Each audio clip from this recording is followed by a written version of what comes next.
Dad and Mother met at play parties.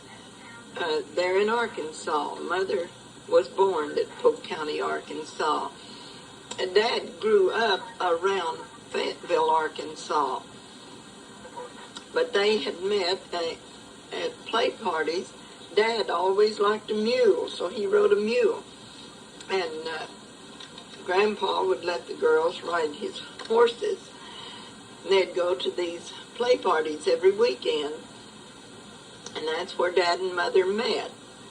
And, you know, they was married August the 3rd in 1902.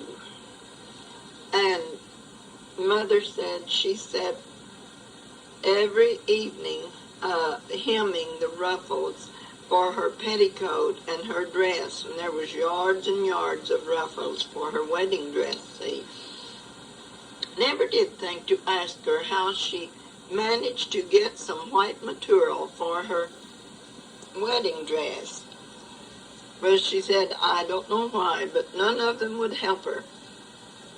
Said all they would do was just tease her.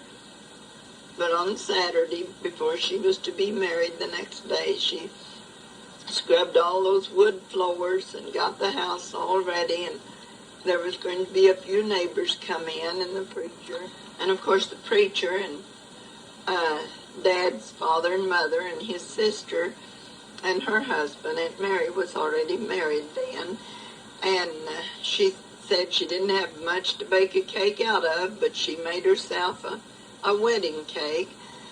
And so the next day, about 2 o'clock in the afternoon, well, Dad and Mother was married. They stayed at her father's home that night because it was customary that a girl must stay home the first night. And the next day, they loaded Dad's wagon with Mother's few belongings and went to his folks and stayed.